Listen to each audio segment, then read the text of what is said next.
Bienvenidos, amigos presentes y cibernéticos, a nuestro foro Quo Vadis Venezuela. El Inter-American Institute for Democracy continúa así su labor de análisis de las dificultades que exhibe el imperio de la ley y de la libertad en nuestro continente. Hoy analizaremos la coyuntura de Venezuela, bajo la óptica de acreditadísimos expertos de ese país, moderados por nuestro director ejecutivo, Carlos Sánchez Berzaín, quien además de haber fundado este instituto, fue 5 veces ministro de gabinete en su país de origen, Bolivia, cuenta con varias maestrías y doctorados en ciencias políticas y ciencias del derecho. Asdrúbal Aguiar es uno de estos expertos, es un abogado de la Universidad Central de Venezuela con una maestría en Derecho de Integración Económica, doctor en Derecho, mención summa cum laude de la Universidad Católica Andrés Bello, doctor honoris causa por la Universidad del Salvador de Buenos Aires. Es ensayista y escritor y es miembro de la Real Academia Hispanoamericana de Ciencias, Artes y Letras de España y de la Academia Internacional de Derecho Comparado de La Haya y de las Academias Nacionales de Ciencias Morales y Políticas y de Derecho y de Ciencias Sociales de Buenos Aires. Diego Arria es un economista, político, escritor y diplomático venezolano, consagrada personalidad pública en la política y la diplomacia. En el ámbito político fue diputado al Congreso, ministro de Información y Turismo, así como también detentó la gobernación de Caracas. Fue candidato independiente para las elecciones presidenciales de Venezuela en 1978, mientras que en el ámbito internacional destaca su rol como director del Banco Interamericano de Desarrollo, embajador venezolano ante la ONU, presidente del Consejo de Seguridad y secretario general asistente y consejero del secretario general de la Organización de las Naciones Unidas, donde dejó una huella indeleble al crear la fórmula Arria como solución de conflictos dentro del Consejo de Seguridad. Luis Enrique Boll es economista, empresario, fundador y director del medio digital Pan Am Post, que tiene más de 1 millón de lectores mensuales. Luis Enrique es expresidente de la Confederación Venezolana de Industriales, Conindustria, y del Consejo Empresarial Venezuela-Estados Unidos. Es director del Atlas Network en Washington, D.C. y del Liberty Fund en Indianápolis. Hasta junio del 2019 fue miembro del Board of Trustees del Carnegie Mellon University y ha sido miembro de larga data de la Sociedad Mont-Pelerin y del Consejo Empresario de América Latina, del CEAL. Edgar Otalvora es analista de temas políticos, militares y económicos latinoamericanos, economista e historiador, viceministro de la Presidencia, jefe de los departamentos políticos de la Embajada de Venezuela en Bogotá y en Brasilia, secretario ejecutivo de las Comisiones de Asuntos Fronterizos entre Venezuela y Colombia, autor del libro La crisis de la corbeta Caldas. Ha escrito las biografías de varios presidentes venezolanos del siglo XIX. Es columnista en Diario de Venezuela, fue por 5 años el director ejecutivo del diario El Nuevo País de Venezuela y autor de las columnas Informe Otálvora del Diario de las Américas en Miami. Y María Teresa Romero, periodista con maestría y doctorado en Ciencias Políticas, profesora titular jubilada y licenciada en Comunicación de la Universidad Central de Venezuela. Tiene maestría en Ciencias Políticas y Política Internacional de la Universidad de Pittsburgh en Pensilvania, profesora jubilada de la Escuela de Estudios Internacionales de la Universidad Central. Actualmente es representante diplomática del encargado de la Presidencia de Venezuela, Juan Guaidó, y autora de 7 libros, es directora de nuestro Inter-American Institute for Democracy. El tema que nos convoca representa el más trágico de los dilemas hemisféricos, porque de hacia dónde vaya Venezuela dependerá en buena parte el curso del Estado de Derecho, de la libertad y del desarrollo, al menos en Sudamérica, donde se congrega más de la mitad de América Latina. Pero el análisis de la realidad venezolana es harto difícil. Ocurren hechos indescifrables donde concurren signos de esperanza y desolación. Sus principales actores adoptan estrategias zigzagueantes cuyos recovecos escapan al entendimiento del mortal común. En fin, el drama venezolano recuerda hoy en día la conversación entre Alicia y el gato de Cheshire, en el que Alicia le pide orientación para continuar su jornada. ¿Qué dirección debo tomar?, dice Alicia. Eso depende de dónde quieras ir, responde el gato. A mí no me importa mucho el destino, sino la ruta, dice Alicia. Entonces no importa la dirección, dice el gato. Bueno, mientras llegue a algún lugar me conformo, responde Alicia. Entonces sigue caminando sin dirección alguna, que así llegarás a algún sitio, dice el gato. No quiero llegar donde hay gente loca, dice Alicia. Pues tendrás que dejar de existir, aquí somos todos locos, responde el gato. Igual intercambio de ideas absurdas parecería recorrer a Venezuela, en los intercambios entre el gobierno y la oposición, y entre las facciones de la oposición entre sí y las del gobierno entre sí, haciendo muy difícil el análisis y el acompañamiento de la lucha que libra la sociedad civil por la libertad. Sin más, entonces paso la palabra a nuestro moderador, que hoy tendrá que actuar como Lewis Carroll para desentrañarnos el misterio de los símbolos venezolanos. Carlos.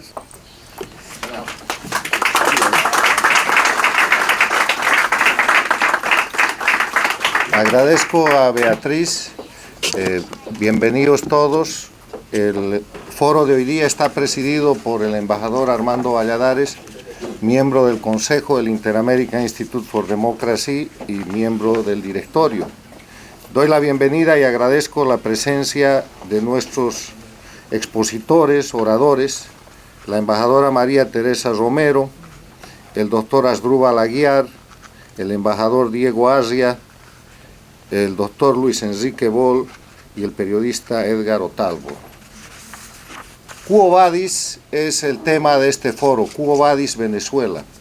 Y para eso permítanme recordarles que Quo Vadis es una frase latina que representa ¿a dónde vas? La frase está vinculada, dice la enciclopedia, a una tradición cristiana que gira en torno a San Pedro. De acuerdo con los Hechos de Pedro, el emperador Nerón en el año 64 comenzó una persecución contra los cristianos. Temeroso de que algo malo le pudiera suceder, Pedro escapa de Roma por la vía Apia, pero en el camino se encuentra con Jesucristo que iba cargando una cruz. Pedro al verlo le pregunta, Quo vadis Domine? ¿A dónde va, Señor? A lo que Cristo contesta, Romam vado iterum crucifigi. Voy hacia Roma para ser crucificado de nuevo.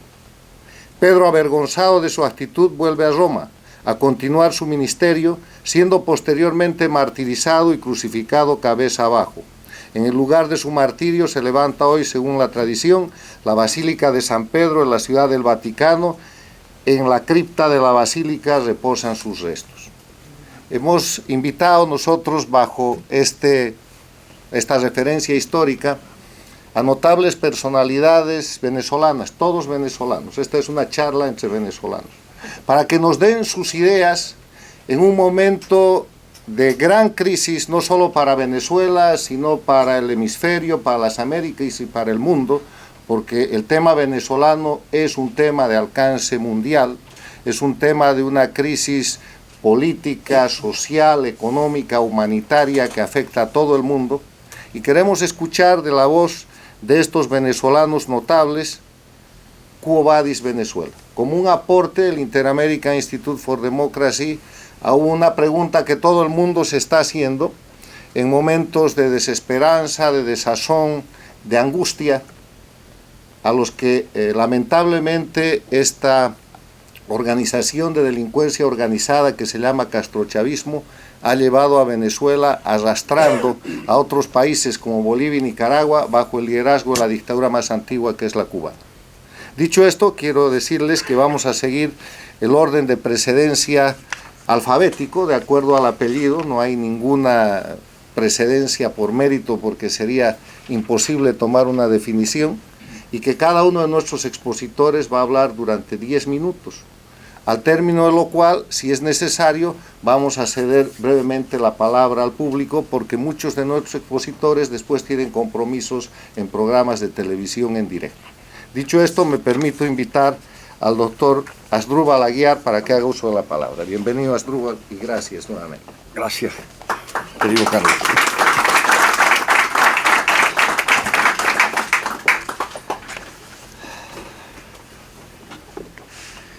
Buenas tardes, queridos amigos, queridas amigas. He traído un texto por escrito que espero que se ajuste exactamente al tiempo que nos ha sido concedido.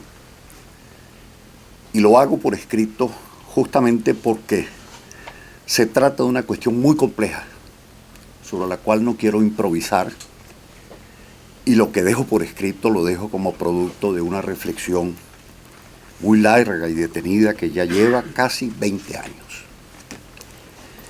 Así como es fácil predecir que cada 30 años se cierra un ciclo político en Venezuela que destruye paradigmas, dado lo cual en el 2019 habría de concluir el largo periodo de incertidumbre que se inicia en 1989, año en el que fenece la República Civil de Partidos, que emerge 30 años antes, en 1958.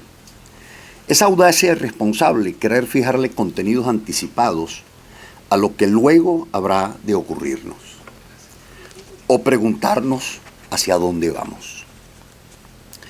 Solo caben los ejercicios hipotéticos como lo creo, a menos que la respuesta al Quo Vadis las dé y nos la dé alguien con poder real y no solo simbólico para decidir sobre nuestros destinos e imponérnoslos. No por azar, lo decía Carlos, el Señor le dice a Pedro en la Vía Apia, y ante su pregunta, Quo Vadis Domine, Romam vado iterum crucifixi. Voy hacia Roma para ser crucificado de nuevo. Es solo hipótesis que se confirma luego el Quo Vadis formulado a quienes viajaran a Oslo ostentando el nombre de Venezuela. La respuesta no era predecible. La tosudez sí era evidente. Todo dependía de la voluntad de un tercero, del régimen usurpador y criminal instalado en Caracas. Pero sí podía formularse como hipótesis el Oslum vado iterum crucifixi. Voy hacia Oslo para ser crucificada de nuevo. Era lo probable después de República Dominicana. Era lo probable después de los acuerdos de mayo de 2003. Solo la falta de memoria deliberada, por ello hablo de tosudez, explica que al término aún se diga que al menos quedó en evidencia una vez más la falta de voluntad de Nicolás Maduro y su comandita. ¿Cuántas veces más debemos probar esto ante nosotros y ante los otros? Intentaré pues dejarme orientar por Ortega y Gasset, quien en sus meditaciones del Quijote nos recuerda que la misión de los árboles patentes es hacer latente el resto de ellos, y solo cuando nos damos perfecta cuenta de que el paisaje visible está ocultando otros paisajes invisibles, nos sentimos dentro del bosque. Lo visible o patente en el momento, dejo de lado las razones subalternas o desdrosas, los odios que corroen el alma, es la pugna corriente entre narrativas o realidades que o se excluyen o medran en paridad y sin jerarquía, a cuyo efecto, siendo varios y distintos los diagnósticos que hay sobre Venezuela, como paciente se la viene sometiendo a terapéuticas y medicinas que no la reparan, sí la intoxican. Ella está envenenada por menjurjes y pastillas que chocan en sus efectos y se neutralizan. La empujan hacia la agonía terminal que observamos. Usaré de una imagen que trabajo en mi libro sobre calidad de la democracia y expansión de los derechos humanos, donde copio para mis fines a Lawrence Whitehead, catedrático de Oxford. Me refiero al teatro de la democracia. En mi texto, lo leo, digo lo siguiente: un drama, una tragedia a ser representada, requiere primero que todo de narrativa, de un texto consistente, susceptible de animar y rescatar al público, en lo particular al público escéptico por la mala calidad de la obra democrática que denuncia. Y allí agrego, solo el texto de una obra permite ordenar el reparto de los actores, en el caso los actores de la democracia, para que al margen de sus actuaciones respectivas, las individuales, todos a uno logren armonía de conjunto y un desenlace exitoso a la trama. Y para que al término ganen todos con la satisfacción emocionada del auditorio que los mira, que también es partícipe central de la obra. El público que observa desde la galería, esto lo señalo en mi explicación, puede captar en los actores de escena discursos distintos, e inconexos, que pueden corresponder o no a los niveles distintos y las variantes de los diálogos planteados en los textos. Mas lo cierto es que a lo largo de la obra y al término, no la pueden desconocer quienes ocupan las butacas del teatro y ya han pagado su abono con el sufrimiento. Luego del clímax de la obra, donde todo es aparente confusión, sucesivamente se deberían resolver los conflictos entre los personajes de la trama. Así finalizo mi descripción. La audiencia no puede ser olvidada por los actores, como si estuviesen en un ensayo permanente dentro de un teatro cerrado, y ha de ser tenida presente a riesgo de su decepción. La crítica, como ha de esperarse, he aquí a los guerreros del teclado, jamás será complaciente, hará correr ríos de tinta. Observando la cuestión venezolana, aprecio antes bien dos asincronías o narrativas que de buenas a primeras se excluyen, forjando además una de ellas otras varias obras de teatro e impidiendo que se tenga al menos una que sea exitosa. De un lado hay un teatro oculto, que no quiere ver o no puede verlo ni escucharlo el auditorio, acaso por el ruido de los actores sobre la escena que se lo impide o le distrae. Es el teatro que en paralelo se desarrolla cada día tras el telón y más allá en los bastidores de espaldas al público. Su título es El Señor de los Cielos secuestra a Venezuela. Tiene sus actores, cuenta con una narrativa y amalgama a su público cultor, así sea muy reducido. Lo que es peor, tiene su mira sobre lo que ocurre en el escenario del teatro abierto y en los actores que caminan sobre aquel y vierten sus diálogos. La trama del Señor de los Cielos es coherente. Canibaliza el cuerpo de Venezuela y lo posee con violencia. La deja sin territorio.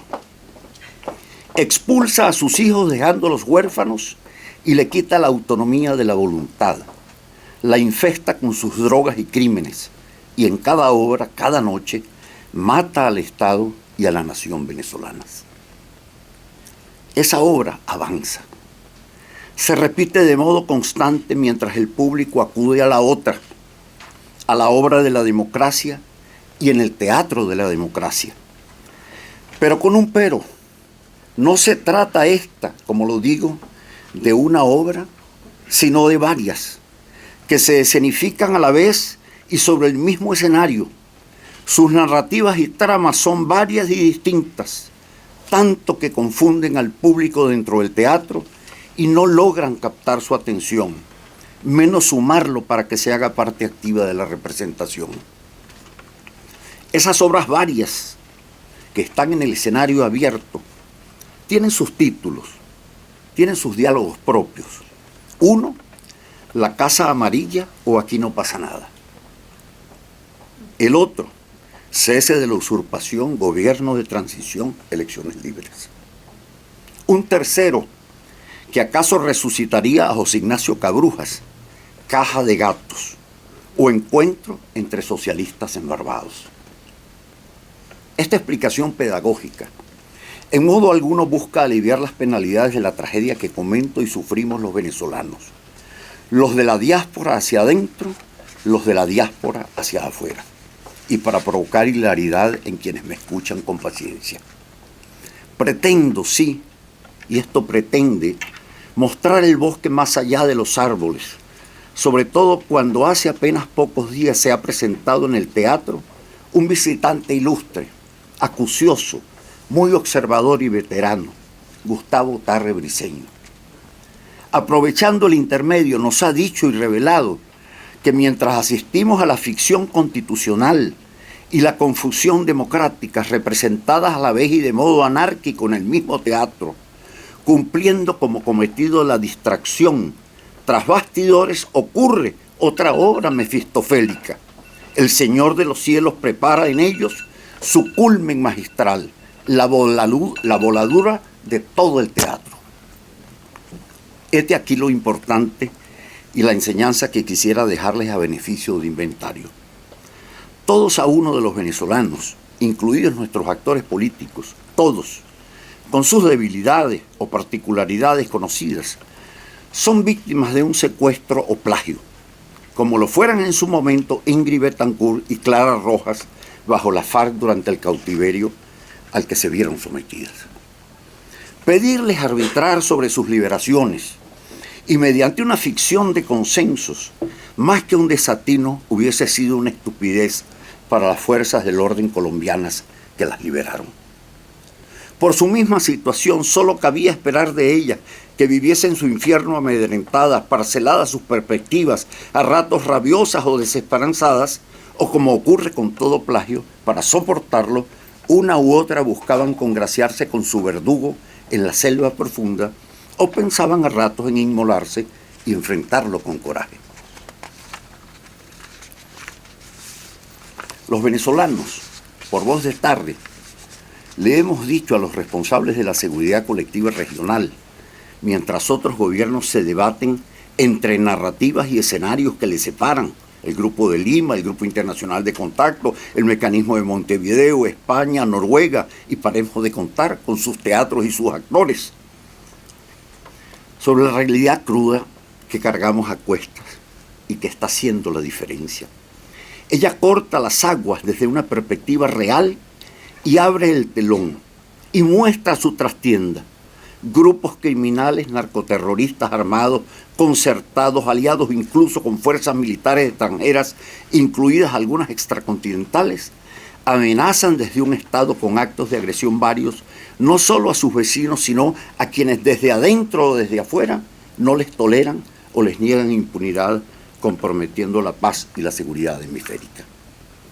No se trata más, en efecto, de un conflicto entre actores políticos y moralmente equiparables, menos de una disociación entre perspectivas ideológicas que antagonizan en lo doméstico y en medio de acusadas deficiencias institucionales y democráticas, causando supuestamente lo que han causado, y que requerirían ser conciliadas políticamente, como al término insisten en ello los europeos, la canciller socialista Federica Mogherini, la España de Sánchez, e incluso la alta comisionada de Naciones Unidas, Michelle Bachelet. Un minuto, es bueno. Si es insensato, además de imposible, ante un crimen tan perverso como el del plagio, que sufren Venezuela y sus hijos a manos del terrorismo y el narcotráfico deslocalizado, que esta y estos ofrezcan un concierto sublime de afinados compases rítmicos dirigido por algún Toscanini. No queda más opción entonces que abandonar las butacas del teatro y mudarlas tras el telón y hacia su fondo. Hay que desnudar a los plagiarios y expulsarlos del teatro. Voy concluyendo. Sin eso, el teatro de la democracia, si no ocurre eso, seguirá siendo una parodia, una suma de actos de hipocresía. Otra obra, por ende, está a punto de comenzar, más allá de las perturbadoras noticias recientes, y con primeros actores de reparto, Colombia, Brasil y Estados Unidos. Lleva por título El TIAR libera a Venezuela. El dueño del teatro y los mercaderes de sus abonos no están contentos, protestan, tanto como los mismos plagiarios ocupan, encontrando ecos en la crítica teatral del viejo mundo. Si me preguntasen, y aquí termino, quo vadis, les puedo decir que voy a la parte de atrás del escenario para que no se siga representando en lo oculto a la tragedia de Eurípides, la Medea. Luego volveré a mi butaca para presenciar el drama que se anuncia como programación y tiene alternativas, sin distracciones, sin amenazas, tras bastidores. No sé de su final, pero promete ser novedoso. Muchas gracias.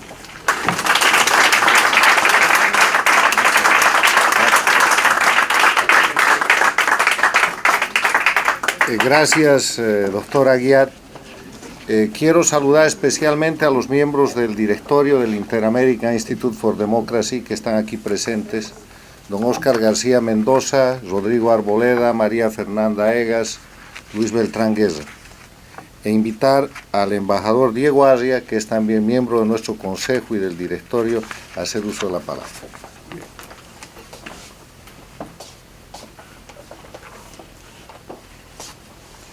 Lo amigo.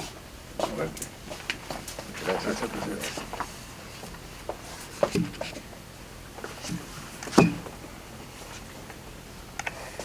A mí me gusta repetir algo que muchos conocen. Dice que los diplomáticos piensan primero 2 veces para luego no decir nada.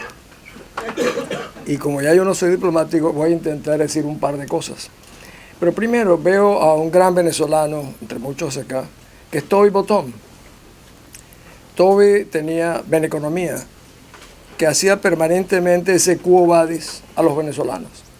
Recuerdo 2011 o 2010, el tema central era hacia dónde debería ir Venezuela. Y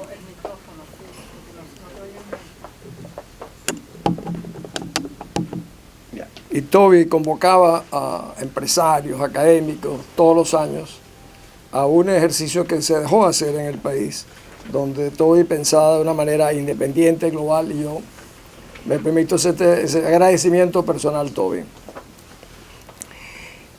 Mi querido amigo Asdrúbal y Carlos se robaron la introducción de mis palabras, robándose nada menos que a San Pedro, que justamente nosotros esperamos que no se repita con nosotros esa recrucifixión.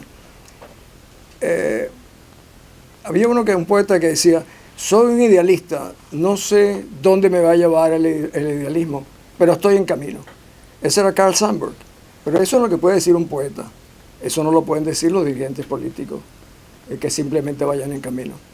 La única vez que yo me he atrevido a decir realmente cómo yo veía el futuro de mi país fue un libro mío que se llama Primero la Gente, que lo publiqué justamente durante la campaña presidencial. Y yo decía: ¿qué país llegará? ¿Cómo será Venezuela en el siglo XXI? Yo decía: los venezolanos no quieren pensar demasiado adelante cuando eso está tan cerca como está el 23 de enero hacia atrás. Y yo decía: Venezuela es el único país en los países en crecimiento que ha logrado reunir los recursos materiales, la prosperidad y la libertad. Los demás tienen libertad sin recursos o lo contrario. Yo decía: si nosotros aprendemos a manejar esos recursos, llegaríamos al siglo XXI como un país ordenado, progresista, igualitario. Si no, corremos el serio riesgo de perder la oportunidad, los recursos y la libertad. En ese momento los empresarios venezolanos decían que este tipo tiene muy buena idea, pero eso no va a pasar en Venezuela, porque tenemos 2 grandes partidos que lo impedirán. Ya conocemos las consecuencias de vivir en negación de la realidad. Yo, menos mal que a ustedes no les han cobrado entrada por venir, porque yo creo que nosotros sentarnos aquí y decir cómo va a salir Venezuela sería una especie de estafa, en la cual yo por supuesto no puedo contribuir. Pero sí les quiero decir algo. Yo creo que la única manera de que realmente nosotros comencemos a contestar la pregunta hacia dónde vamos es por qué llegamos aquí. Y esa es una pregunta que no se quiere hacer, no se quiere responder, porque justamente muchos de los responsables de lo que llegamos aquí no quieren que esa pregunta se haga, y menos aún que se conteste. Y mientras eso no se conteste, puede pasarlo de San Pedro, que volvemos nuevamente a una crucifixión, porque veo un pleito con el pasado y no un pleito con el futuro. Y mientras nosotros busquemos ese rumbo, es lo único que yo veo hoy, un rumbo muy equivocado que nos llevaría al pasado, sería la crucifixión repetida. No lo voy a decir en latín para no preocupar a los. Entonces, la dirigencia política venezolana nunca contesta, no solamente no reflexiona, sino que nunca da cuentas. Y los venezolanos le entregamos cheques en blanco, lo que no hacemos ni con un pulpero, ni con un bodeguero, pero lo hacemos nada menos que los que manejan el futuro del país, o que manejan gran parte del rescate de nuestra libertad. Yo he hecho unos pequeños tweets para no salirme de tiempo. Yo veo que si nosotros no cambiamos ese rumbo, que yo creo que Luis Enrique ha hablado mucho de eso, ahora que estamos a tiempo, nos vamos a encontrar con que hemos llegado a donde no quisiéramos llegar. Yo no voy a decir dónde va a ir Venezuela, sino lo que sí me gustaría pensar es lo que a mí me gustaría que fuera Venezuela. Y la oportunidad tan extraordinaria que tenemos al frente, que no es correr hacia el pasado, sino correr hacia el futuro. Pero correr hacia el futuro implica una serie de esfuerzos colectivos monumentales que muchas veces a los venezolanos no les gusta escuchar. A mí me decían que yo alteraba, ponía nervioso a los venezolanos en las primarias porque decía cosas que era muy duro, que el Consejo Nacional Electoral no servía, que estamos enfrentados a un desafío sin precedentes. Y yo decía, qué curioso. Nunca he oído a una persona que vaya al médico y le diga, no me diga lo que tengo, no me cuente. Si tiene un hijo enfermo, si lo buscan, porque no sienten el país como propio, como familia.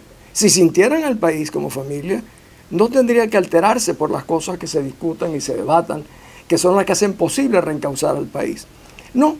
Entonces, yo he estado en ese curso de mi vida, no por molestar, sino porque nunca he vivido en negación de la realidad.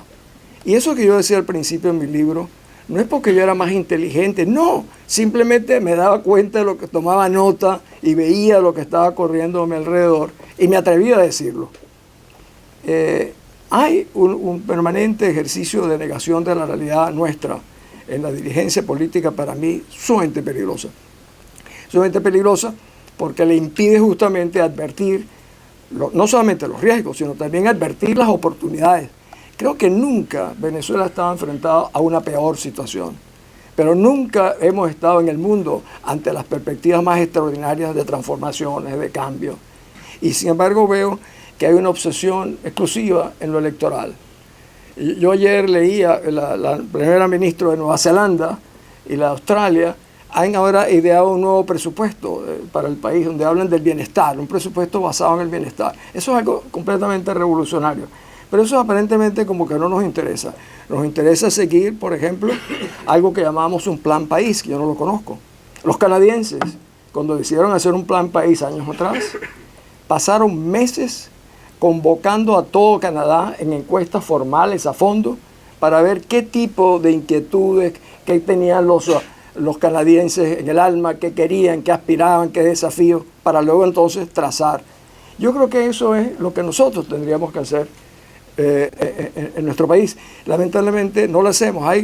Yo encuentro, y es uno de los principales defectos que yo encuentro, una falta de interés en realmente rebuscar, estudiar y buscar fórmulas y sobre todo adaptarnos a cosas que todavía no han pasado. Arturo le hablaba algo del tema justamente de la globalización de nuestra tragedia. Yo he participado en muchos conflictos en el mundo, me ha tocado esa suerte, ese privilegio. Nunca he visto una cosa como la nuestra. La globalización nuestra es profunda, el drama nuestro ha contagiado no solamente a nuestra familia, sino al mundo. Sin embargo, hay pocos países, creo que el único país que lo ve realmente como corresponde son los Estados Unidos y Colombia. Colombia por muchas razones, una de ellas que es la principal víctima del desborde poblacional nuestro, al mismo tiempo que ha sido extremadamente generoso con nosotros los venezolanos. Algunos dicen, bueno, nosotros en el pasado, no es lo mismo.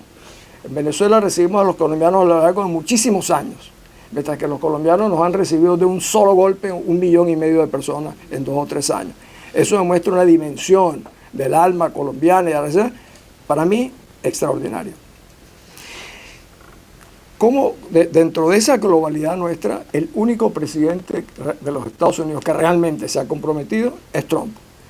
Curiosamente, cuando él hablaba de que tenía todas las opciones sobre la mesa, yo dije, qué lástima que no dijo que tenía opciones debajo de la mesa. Me interesaba mucho más que las opciones por encima de la mesa, porque toda potencia siempre tiene las opciones sobre la mesa. Pero debajo de la mesa, solamente aquellos que están dispuestos a actuar.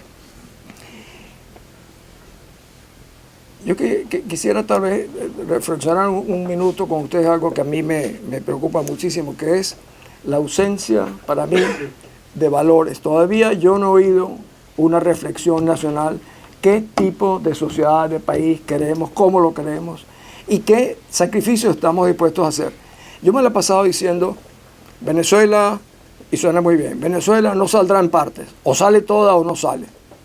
Y últimamente yo estaba reflexionando sobre mi frase y digo, bueno, ¿y eso cómo se hace? Gandhi decía que solamente los débiles no son capaces de perdonar y que la fuerza, el atributo de perdonar es de los fuertes. Los venezolanos admiramos a Gandhi, pero no estamos dispuestos a compartir esa filosofía, porque en una dimensión de cambio en el país, vendrán temas como la impunidad, la justicia, la tolerancia, la reconciliación, la reunificación. Son temas muy escabrosos. Yo estuve en el proceso de paz de El Salvador y lo vi en Ruanda, lo he visto en Bosnia, y es muy fácil hablarlo. Pero yo veo que la polarización nuestra, para mí el desafío más grande del tránsito hacia el futuro va a ser cómo volver a reparar el alma que el señor Chávez rasgó de una manera extraordinaria y que nos enfrentó de una manera como nunca la hemos tenido. Eso, restañar esa herida que es muy profunda, es el más grande desafío, no es lo económico. Seguir viendo al país como una solución económica y no como una solución de transformación, de la gran oportunidad de refundar la República. Yo no vengo de la Cuarta República con muchos acá, pero yo no quiero la Cuarta República. Yo quiero otro país, otra sociedad, otros valores, porque yo he seguido avanzando en el mundo y viendo cómo se puede ir mejor. Y ese es el derecho, esa sería una cita realmente con lo que podríamos merecer los venezolanos si hacemos los esfuerzos. Por eso yo digo, todo dependerá no solo de lo que hagamos, sino lo que dejemos de hacer o que dejemos que otros lo hagan por nosotros. Muchas gracias. Muchas gracias. Gracias, distinguidos amigos, y especiales gracias al embajador Aria por su precisión milimétrica en el tiempo de exposición. Quiero dar la bienvenida al gobernador Salas Romer, que nos visita, padre e hijo, los dos gobernadores en plural. Y quiero saludar a varios embajadores que están también aquí presentes, disculparme por no nombrarlos porque si no extenderíamos demasiado la presentación. Me permito invitar a don Luis Enrique Boll a hacer uso de la palabra. Muchas gracias, Carlos. Un honor estar aquí y tengo un reto por delante porque hablar después de Diego Arria es algo que es sumamente difícil. Ante todo, primero un saludo al embajador Armando Valladares, una de las personas más ilustres de América Latina, te puedo decir.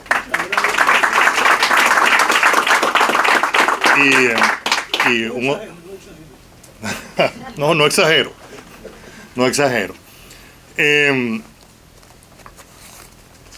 También quiero empezar haciendo referencia a algo que considero importante. Yo creo que el gobierno interino del presidente Guaidó tiene personas sumamente valiosas que están haciendo un esfuerzo muy grande en lo personal por ayudar a el país en este momento. Personas que no son necesariamente partidistas, personas que no están comprometidas con ninguna actividad política, pero que son de suma valía para Venezuela. Una de ellas la tenemos aquí hoy, María Teresa Romero, quien ha prestado su nombre para ser embajadora en Guatemala. El doctor Aguiar mencionó a Gustavo Tarre, a quien hemos visto representar de una manera honrosa y digna a Venezuela en la Organización de Estados Americanos.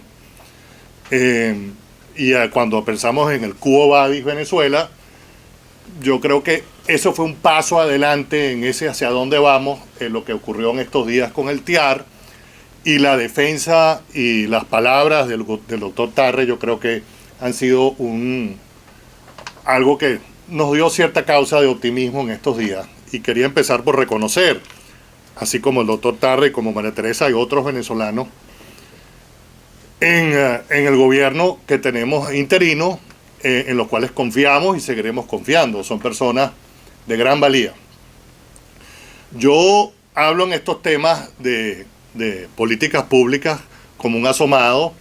Yo no soy una persona con la trayectoria del doctor Aguiar o del doctor Arria o del propio Edgar Otálvora, que tuvo distinguido participación en el gobierno de Ramón Velázquez. Yo siempre he estado del otro lado de la palestra tratando de decirle a ellos lo que en mi opinión deben hacer. Esa ha sido mi participación en las políticas públicas. Sin embargo, yo creo que, siguiendo esta trayectoria de intentar decir lo que se debe hacer, voy a hablar algunas palabras hoy. Cuando yo pienso Quo Vadis Venezuela en estos días, en estos últimos días, veo, como decía, algunos avances. Por fin la Asamblea Nacional se decidió a seguir adelante con los pasos del TIAR. Y lo que ocurrió en la OEA recientemente es indudablemente algo muy positivo. La pregunta que yo me hago es si esos avances forman parte de una estrategia del gobierno interino o forman parte de las sugerencias de algún asesor de imagen, porque eso es lo que estaba pidiendo el país. Y yo soy menos diplomático que el doctor Aguiar, pero yo me hago la pregunta, si es verdad que esto es un plan, hay una estrategia, hay un diseño de política de avanzar en esa dirección, o fue un paso recomendado ante la situación de las encuestas o de la coyuntura política, del juego político interno venezolano, dentro del mundo opositor. En ese sentido, y quiero señalar, cuando Diego Arria hablaba de que hay que ver de dónde venimos y cómo hemos llegado aquí, cuando uno hace un análisis de por qué en el año 2019 seguimos una situación en un país donde hubo oportunidades para salir de la crisis. Hubo oportunidades en el año 2014, inclusive antes, hubo oportunidades en el año 2013, cuando de hecho se ganaron unas elecciones. Hubo oportunidades en el año 2014, hubo oportunidades en el año 2016. Y una de las razones por la que, en mi opinión, estamos aquí, es que cuando uno ve el mundo de la oposición en Venezuela, uno ve lo que está sucediendo en Venezuela en este momento, cuando vemos partidos políticos haciendo mítines con fiestas y parrillas, repartiendo pompones, banderillas en las calles, como si fuera un año electoral normal en un país normal. Estamos viendo que una de las cosas que nos ha pasado en Venezuela es que los partidos políticos, por una u otra razón, han estado más interesados en sus intrigas partidistas y posiciones de uno contra el otro que en realmente dedicarse a sacar al régimen del poder. Y eso continúa en este momento. La razón por la que el país desconfía en sus líderes, en los líderes de la oposición, es esa. Cuando nosotros veíamos la campaña electoral del 2012 o 2013, yo en ese momento todavía visitaba Venezuela, que ahora no puedo visitarla. A mí me sorprendía que la campaña se decía menos sobre el régimen, se decía menos sobre el presidente en ejercicio, ya fuera Chávez o luego Maduro, de lo que uno veía en la campaña electoral mexicana el mismo año, 2012. Las palabras de AMLO contra el candidato del gobierno eran mucho más duras, mucho más fuertes de las palabras que uno le oía a Enrique Capriles sobre Hugo Chávez. Y lo mismo, todas las posiciones. Y de hecho, cuando AMLO perdió las elecciones en el año 2012, la reacción también fue mucho más fuerte, fue mucho más decidida que la reacción que tuvo Enrique Capriles ese mismo año al perder unas elecciones que en realidad tampoco perdió, las del 2012, contra Hugo Chávez. Entonces, esas actitudes de la oposición que han estado hacia adentro, viéndose ellos hacia adentro, ellos no están viendo el país y no están midiendo los avances, cómo vamos en el proceso de sacar a Hugo Chávez o a Nicolás Maduro del poder. Ellos han estado midiendo durante años es cómo vamos un partido contra el otro, ¿Qué tanto se nos está acercando María Corina? ¿Cómo está Leopoldo López en las encuestas? En lugar de estar midiendo cómo hemos avanzado a nivel internacional, cuántos países más tenemos apoyándonos, cómo hacemos para que la Cancillería peruana cambie de opinión, etcétera. No hay un equipo pensando estratégicamente en el avance de la salida de la situación.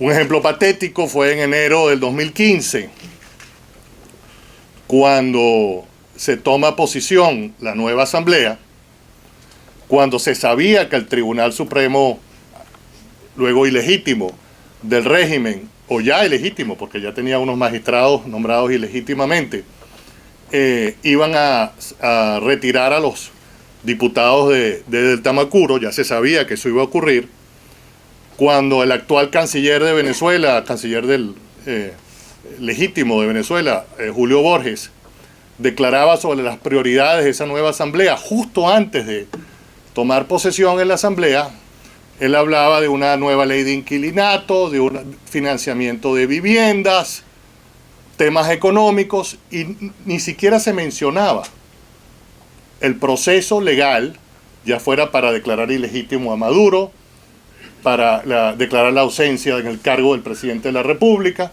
Nada de eso se hizo los primeros meses que la Asamblea Nacional tomó posesión. Entonces, esa pregunta, Quo Vadis Venezuela, hay que contestarla en función de quiénes están dirigiendo el rumbo de Venezuela. ¿Cuáles son las personas distintas que piensan distinto que están dirigiendo el rumbo de Venezuela? ¿Ha cambiado algo hemos cambiado en algo el grupo de personas que toman decisiones en los últimos 20 años? Yo creo que la respuesta a esa pregunta es evidente. El doctor Aguiar, de forma mucho más diplomática que la mía, mencionó los procesos de diálogo. Verdaderamente insólito con lo que hemos visto con los procesos de diálogo, la excusa que se nos da una y otra vez al preguntar no solo sobre este último proceso en Oslo, sino sobre los anteriores, era: la comunidad internacional nos lo exige. Tenemos que agotar las instancias porque nos lo exige la comunidad internacional. ¿Cuántos procesos más se necesitan para decir que agotamos las instancias? Entonces, lo que estamos oyendo continuamente es la misma historia, la misma película, y siempre en el mismo momento, que es en el momento de mayor debilidad del régimen. Casualmente. Siempre es en ese momento que se acepta acudir a un diálogo. Entonces, yo creo que al gobierno interino del presidente Juan Guaidó, a quien se merece apoyo, porque ha sido valiente el presidente Guaidó, a quien queremos respaldar, tiene que demostrarnos a los venezolanos que de verdad su primera y única prioridad, la primera y la única prioridad, es trabajar en la salida del régimen. Cuando yo veo al presidente dando en mítines políticos, cuando veo al presidente aupando organizaciones políticas, en realidad la respuesta del Quo Vadis no es positiva. Finalmente, dos observaciones rápidas para terminar. En el año 89-90, luego de la caída del muro de Berlín, existían en Europa Oriental un grupo de partidos llamados disidentes que los regímenes de esos estados de Europa del Este habían permitido. Algunos muy ligados a la iglesia luterana en Alemania, por ejemplo. Y esos líderes de esos partidos que habían sido la oposición oficial, por decirlo de alguna manera, la oposición permitida esos últimos años del comunismo en Europa del Este, pensaban que al ocurrir elecciones libres en esos países, ellos iban a tomar posiciones de importancia, al menos regionalmente. los que estaban en Alemania Oriental pensaban, nosotros vamos a ser electos diputados en nuestros distritos en Alemania Oriental porque la gente nos conoce. Y eso pensaron en Polonia, y eso pensaron en Hungría, y eso pensaron en Checoslovaquia. Lo que sucedió fue que todos esos políticos conocidos de la disidencia de los años justo anteriores a la caída del muro, fueron barridos políticamente, fueron olvidados, nadie votó por ellos. Porque esos países se daban cuenta de que sí es verdad, habían sido disidentes, pero había habido cierto nivel de complicidad igualmente. Y ese, aunque fuera pequeño nivel de complicidad, era evidente para la población. Fueron literalmente barridos.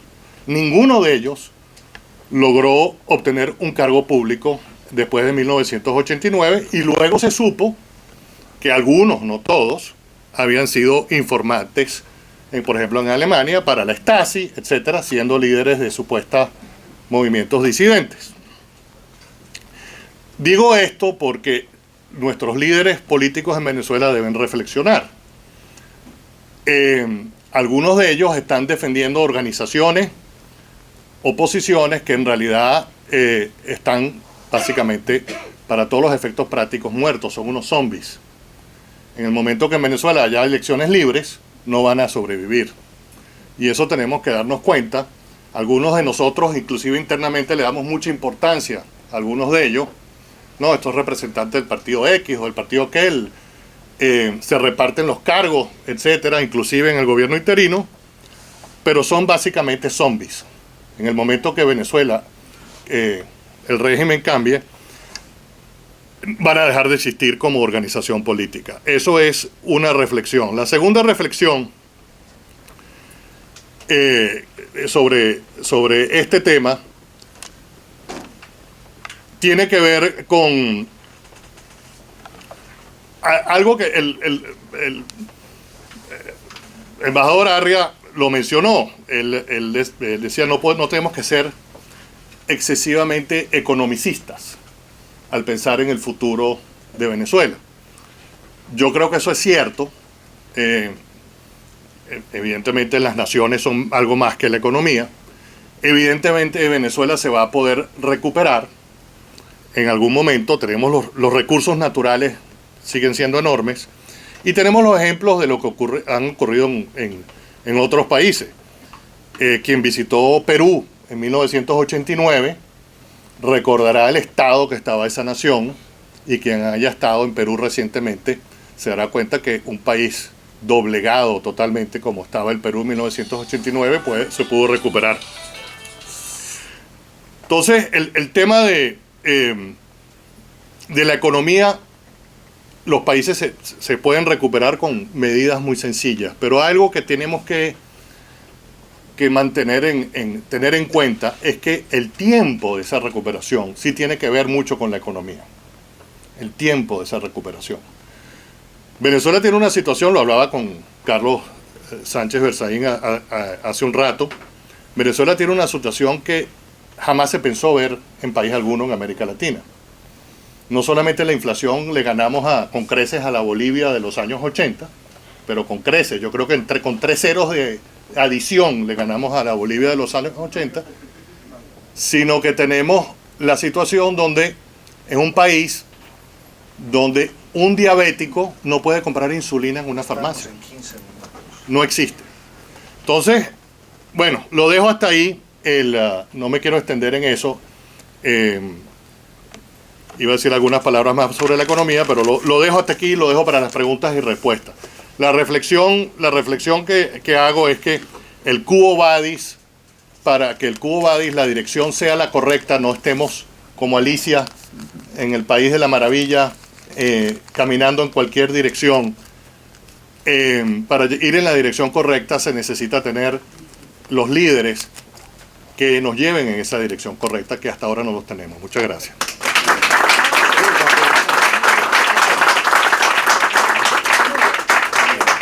Gracias. Me permito invitar al periodista Edgar Otálvora para hacer uso de la palabra, por favor.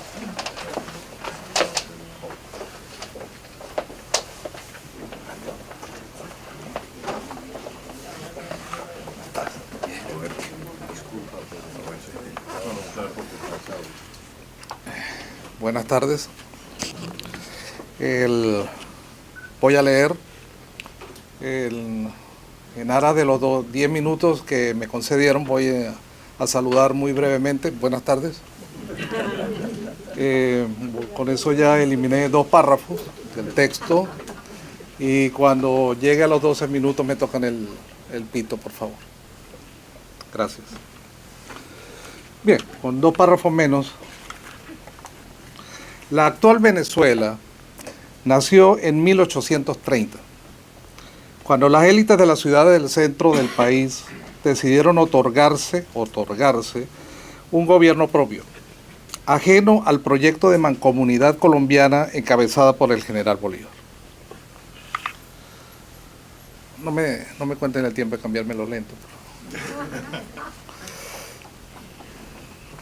Desde entonces fue necesario esperar 60 años para que un mandatario civil, Juan Pablo Rojas Paul, pudiera concluir en 1890 el lapso para el cual constitucionalmente había sido electo. Un lapso de apenas 2 años, por cierto. Después Venezuela debió esperar 74 años, hasta 1964, para ver que otro civil, Rómulo Betancourt, pudiera llevar a término el mandato para el cual había sido constitucionalmente y esta vez democráticamente electo. El lapso democrático, el gobierno civil venezolano entre 1959 y 1999 es, como pueden ver, una verdadera isla en la historia del país. La construcción del andamiaje institucional llevó a Venezuela 2 largos siglos. Ese andamiaje, como ustedes saben, ya no existe. La ya desaparecida chileno-cubana Marta Harnecker solía recomendar a Chávez sobre la necesidad de emprender la construcción de una institucionalidad revolucionaria sobre las ruinas de la institucionalidad preexistente. Hoy sabemos que el chavismo no se caracteriza por ser un estructurador social.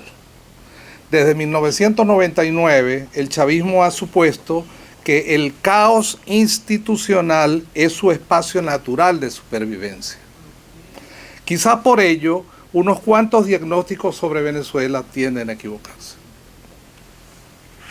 Las cifras señalan que al comenzar el siglo XX el PIB per cápita de los venezolanos era sensiblemente inferior, no solo con respecto a los ricos argentinos, sino ante Cuba o Perú.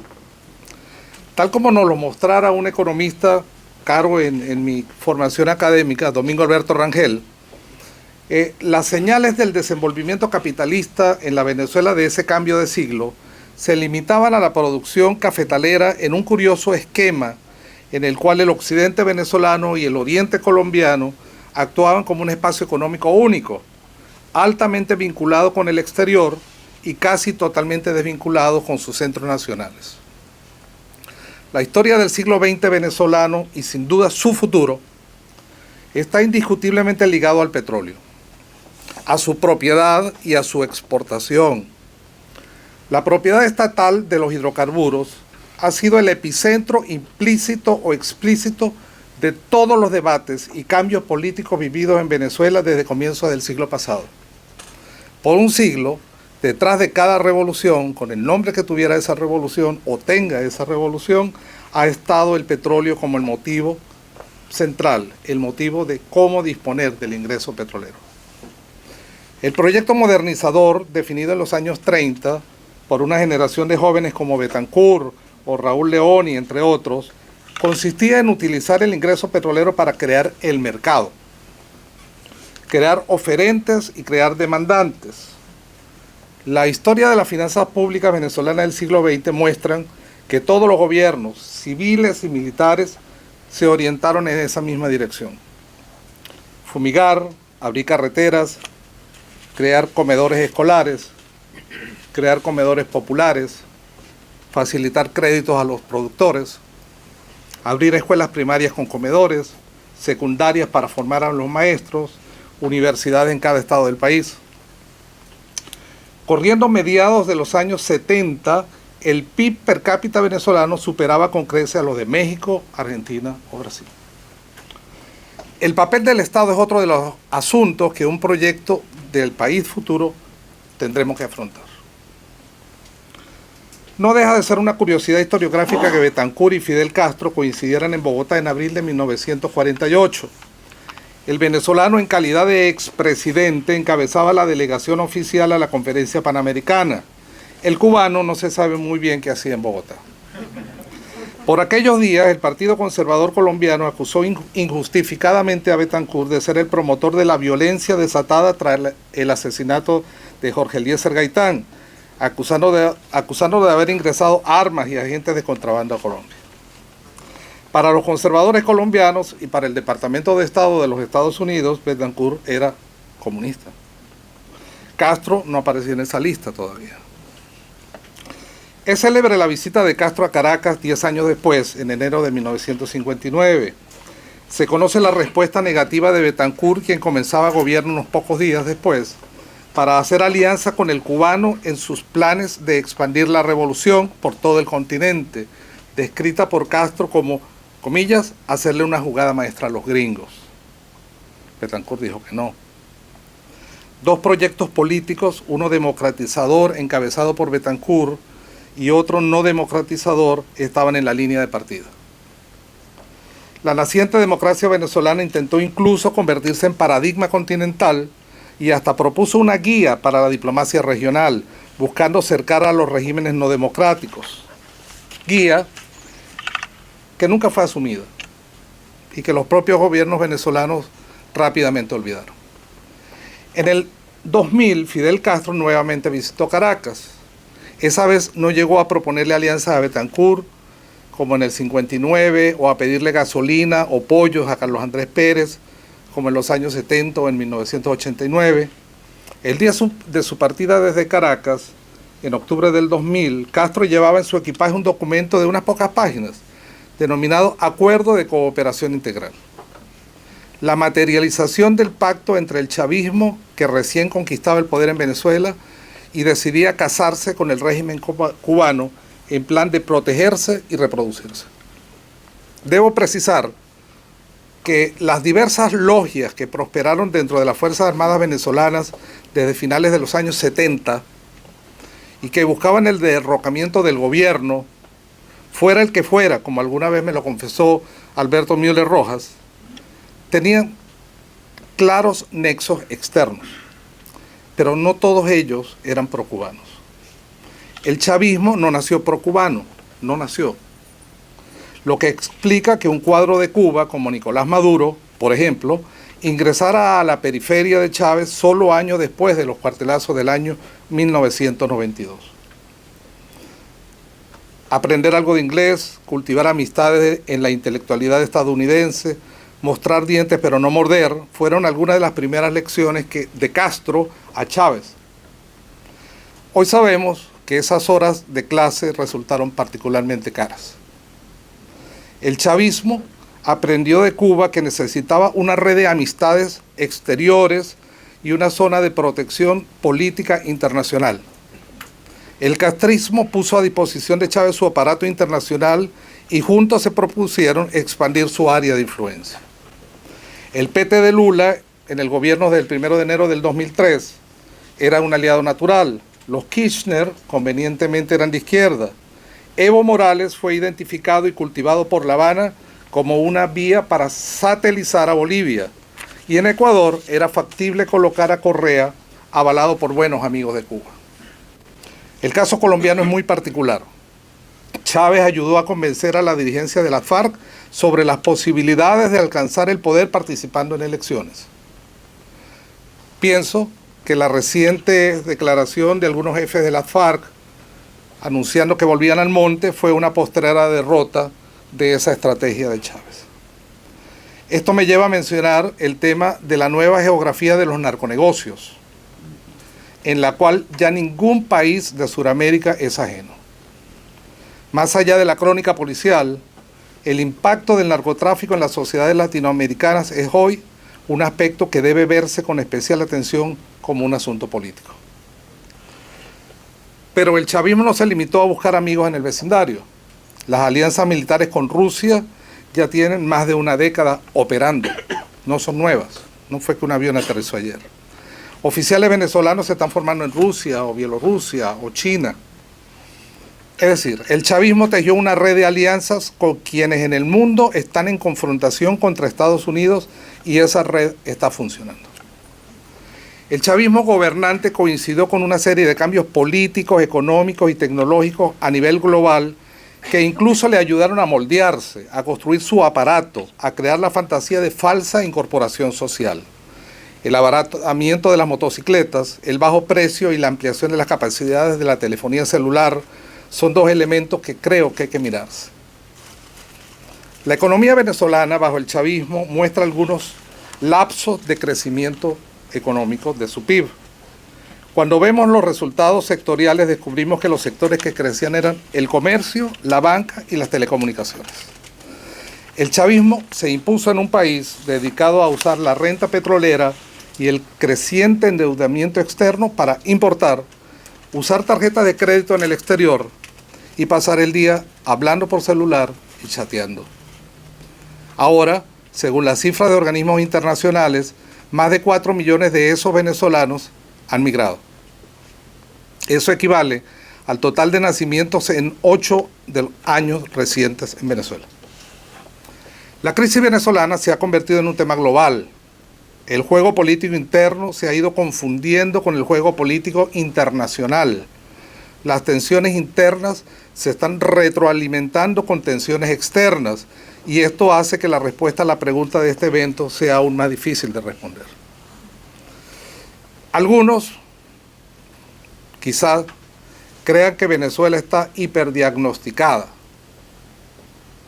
Yo no lo creo. Creo es preciso seguir evaluando al país con visiones que trasciendan las parcelas temáticas e incluso ideológicas. Seguir buscando rutas hacia el futuro. Quizás, solo quizás, alcanzar un verdadero acuerdo programático sea la vía para avanzar hacia la restauración democrática en Venezuela. Gracias.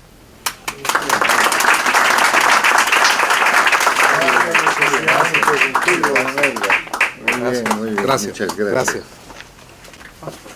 Gracias. Gracias, amigos, y para terminar nuestra lista de oradores invito a la embajadora María Teresa Romero, que además es miembro del directorio del Inter-American Institute. María Teresa, por favor.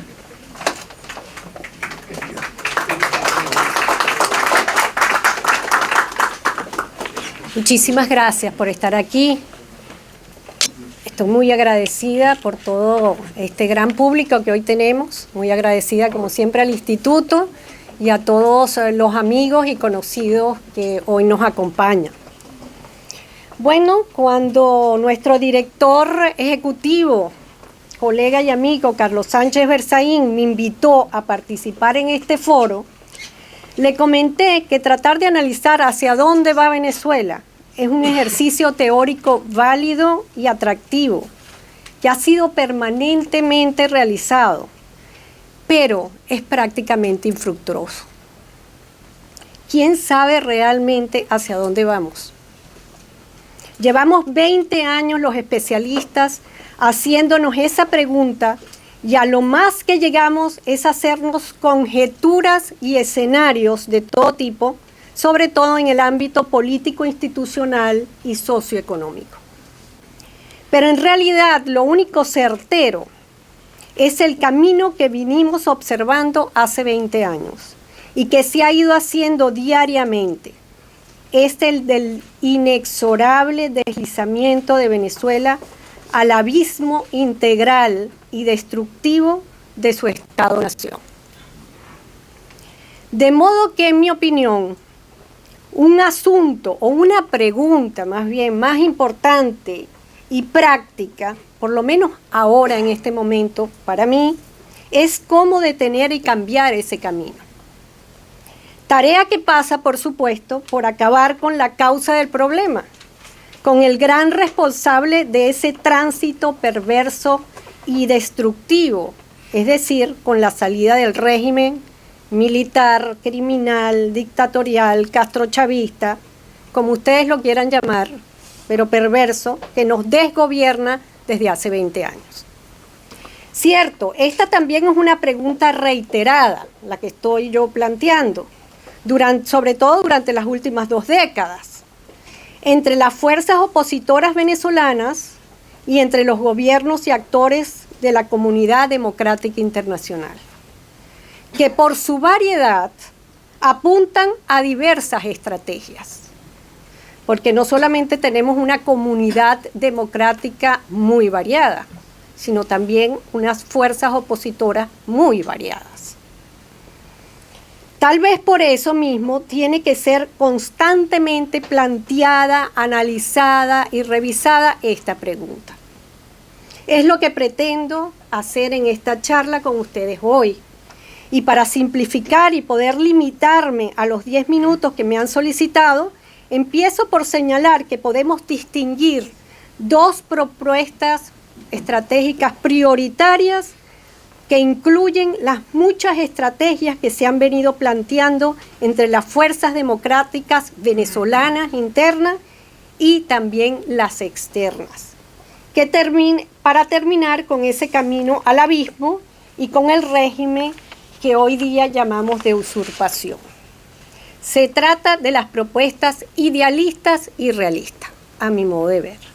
Empiezo con la idealista.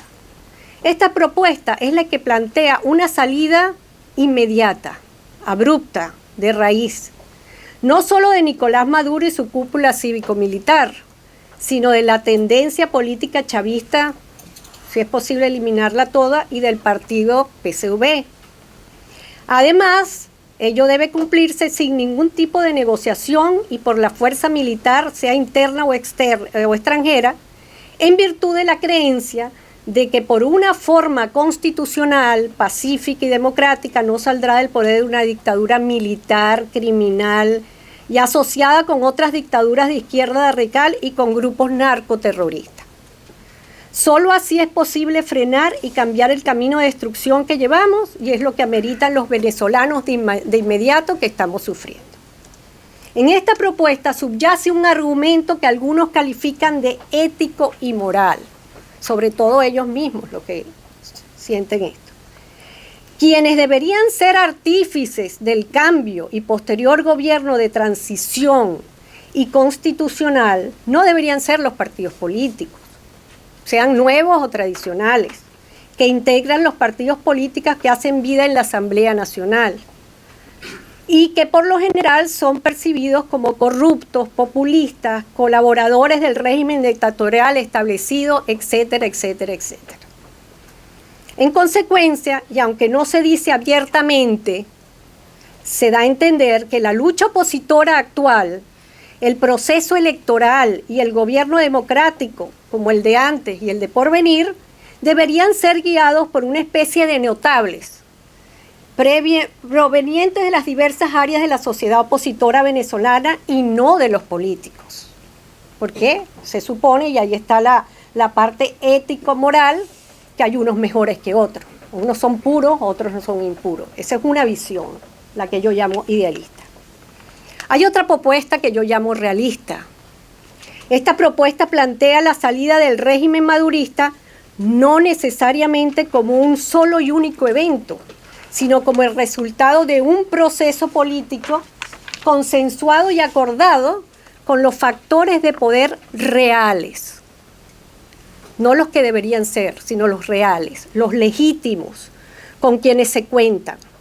Es decir, con los partidos que hacen vida en la Asamblea Nacional y que por tanto son representantes de la mayoría de la sociedad venezolana, y con los gobiernos democráticos extranjeros que nos apoyan, los llamados aliados internacionales.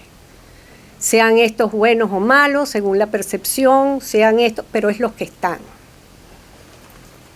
En vista que es consensuada con actores externos e internos, esta propuesta incluye la utilización de cualquier tipo de estrategia e instrumento. Me refiero a la diplomacia, a la negociación, a la sanción, a la presión o incluso a la fuerza militar, pero con una condición: siempre y cuando la acción esté apegada al derecho nacional e internacional y sea factible, y esto es muy importante, según el contexto circundante que haga o no posible el uso de uno o todos los instrumentos estratégicos. Obviamente esta propuesta que he denominado realista y hasta pragmática, que se asienta especialmente en la realidad de las circunstancias y en los actores y socios con los que cuenta, con los que habla, no con los que deberían ser, es la que ha encarnado el gobierno del encargado presidente Juan Guaidó como jefe de la Asamblea Nacional desde enero de 2019. Esto explica la ruta que tantas veces hemos oído de cese de la usurpación, gobierno de transición y elecciones presidenciales. En tanto, la propuesta idealista y principista, vamos a llamarla así, dado que se fundamenta en el deber ser, en supuestos principios éticos de la política, es la que ha integrado a varios opositores de la sociedad venezolana, quienes por lo general, no todos, por supuesto, proclaman el antipartidismo y la antipolítica y por tanto son críticos de la gestión de Juan Guaidó por el solo hecho de ser político y de varios de los actores políticos que lo acompañan. Más allá de las razones, argumentos y hasta prejuicios que tenga cada posición, porque ninguna es correcta, lo cual es indiscutible porque según el punto de vista con que se mire y se juzgue. Yo lo puedo juzgar de una forma y aquí Asdrúbal Aguiar puede juzgar de otra forma y puede tener sus percepciones, sus trayectorias, etc. En mi opinión personal, ambas cuentan con argumentos válidos. Ambas cuentan con argumentos válidos. Pienso que la ruta, no obstante, pienso que la ruta realista, sin ser necesariamente la mejor ni la más perfecta, es la que ha logrado posicionarse y es la que ha sido más efectiva hasta ahora. Es más, en el contexto actual, es la que tiene las mayores posibilidades de éxito, es decir, de cumplir con el objetivo de lograr torcer el camino castrochavista y la salida del régimen de Nicolás Maduro. Es por ello que yo la secundo y me he comprometido por ella. Pues sí, en efecto, a pesar de su lentitud, ya que es un proceso que va al compás de la realidad, pese a sus fallos y errores estratégicos, por ejemplo, la fallida conspiración cívico-militar contra Nicolás Maduro el 30 de abril de este año, para solo nombrar uno, así como de sus limitaciones intrínsecas por ser un gobierno encargado atípico, inédito. Recordemos cómo asumió Juan Guaidó, fue nombrado por la Asamblea Nacional. La ruta realista fue la que logró una mayoritaria aceptación interna e internacional y es la que ha logrado mantenerse durante 8 meses, con todas las críticas, con la baja de popularidad de Guaidó y de los otros, con todo, precisamente porque ha construido en conjunto sus estrategias, que sí las hay, por cierto, con los socios domésticos y sobre todo los socios extranjeros que estuvieron ahí desde el primer momento, antes que se decidiera que iba a ser Guaidó. Desde el año pasado está allí una estrategia pensada y diseñada no solamente por los políticos, sobre todo de Primero Justicia y de Voluntad Popular, sino está el gobierno de Estados Unidos presente, el primero, y el gobierno colombiano, el segundo. Desde el inicio, el presidente Guaidó asumió que debía consensuar y negociar permanentemente los pasos a dar con sus socios, a pesar de las diferencias políticas, programáticas, organizativas y de todo tipo, en aras de interés común de acabar con el régimen usurpador. Y de hacerlo en la forma más pacífica y constitucional posible. ¿Por qué? Porque eso es lo que mayoritariamente quieren y solicitan y condicionan los socios nacionales e internacionales, empezando por los Estados Unidos. La ruta esa que ya sabemos, esa es la usurpación, de transición, no fue impuesta por Juan Guaidó y su equipo más cercano, fue acordada, consensuada, así como prácticamente todo lo que ha realizado con los 2 pilares de apoyo con quienes cuenta, porque otro sería este gobierno si contara con el otro pilar que falta y que lo haría más independiente, que serían las Fuerzas Armadas. No tenemos las Fuerzas Armadas, solamente contamos con la comunidad internacional y con la población. Y más hace en este momento la comunidad internacional. Ello ha sido muy difícil a causa de la complejidad de visiones e intereses, por supuesto, de los partidos de la Asamblea Nacional y de los más de 50 gobiernos que lo reconocen y apoyan en medio, además, de unas circunstancias políticas, económicas, sociales e internacionales muy problemáticas y difíciles. Tomemos, por ejemplo, a uno del principal, diría yo, socio extranjero, el gobierno de los Estados Unidos, del señor Trump, que si bien ha estado presente y apoyando contundentemente la ruta, ha sido muchas veces errático y contradictorio en vista de los numerosos intereses y visiones con los que ha tenido que lidiar. Para nadie es un secreto que entre la Casa Blanca, el Consejo de Seguridad Nacional y el Departamento de Estado, solamente para nombrar 3, hay diversos puntos de vista estratégicos. Líneas duras, medianas y blandas en cuanto a acciones, instrumentos y recursos a tomar hacia el caso venezolano. Unos prefieren negociación, otros presión diplomática, otros el uso de la fuerza. El propio presidente Trump lo han calificado de liberal aislacionista aquí en Estados Unidos, y yo creo que es así, que él cree realmente, él es un liberal aislacionista, y no por casualidad sacó a Bolton. Proclive a la negociación y solo a la amenaza de la fuerza, no a su uso efectivo. Por eso habla con los talibanes, por eso habla, entonces dice que va a amenazar y regresa y va y viene y va y viene. Ese es nuestro principal socio. Toda esta competencia de intereses y visiones distintas se repiten en cada uno de los socios internos y externos del gobierno encargado.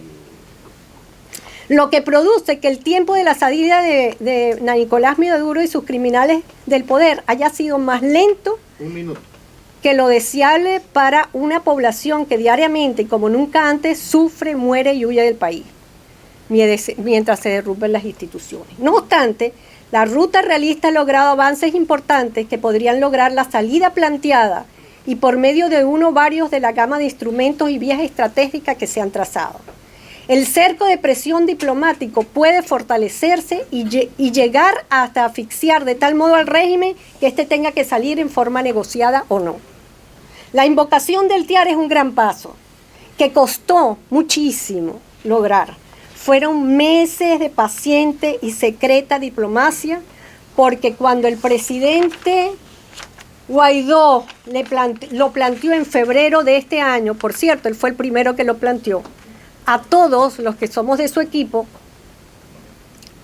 empezamos a trabajar desde entonces. Y hasta Estados Unidos y Colombia y Brasil, los más fuertes, no querían saber nada de ello. Pero se terminó dando el paso, aunque falta mucho todavía para que sea realmente puesto en práctica.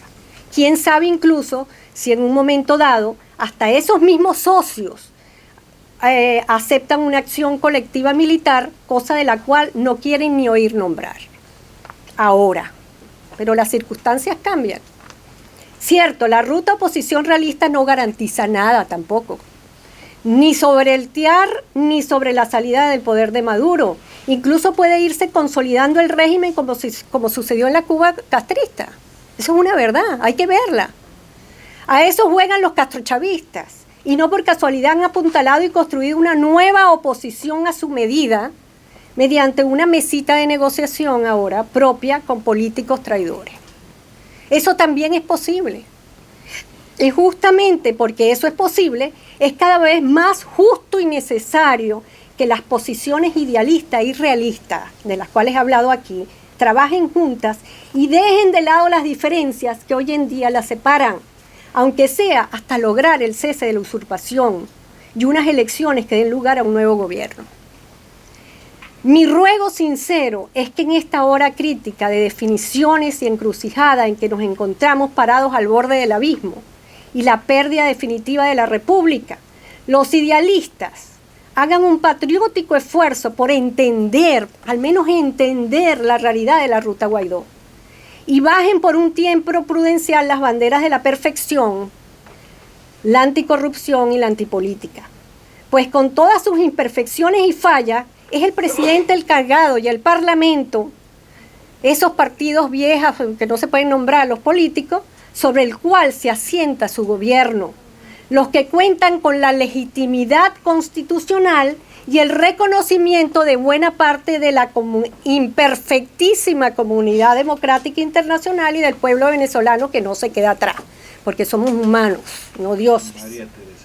Como bien afirmó, ya termino, el diplomático y editor Emilio Figueredo en Twitter ayer, si los verdaderos sectores democráticos que reflejan la auténtica voluntad de la mayoría no se unen tras la Asamblea Nacional y su liderazgo, dejando de lado sus discrepancias, permitirán que farsas como las de ayer, me refiero a la mesa de Claudio Fermín, etcétera, etcétera, oxigenen a un régimen moribundo y siga la destrucción del país. La unidad que vale hoy es la de todos los demócratas detrás del Guaidó, sean cual sean nuestras opiniones y puntos de vista sobre él, porque si no, ¿qué otra opción tenemos? Resignarnos. Muchas gracias.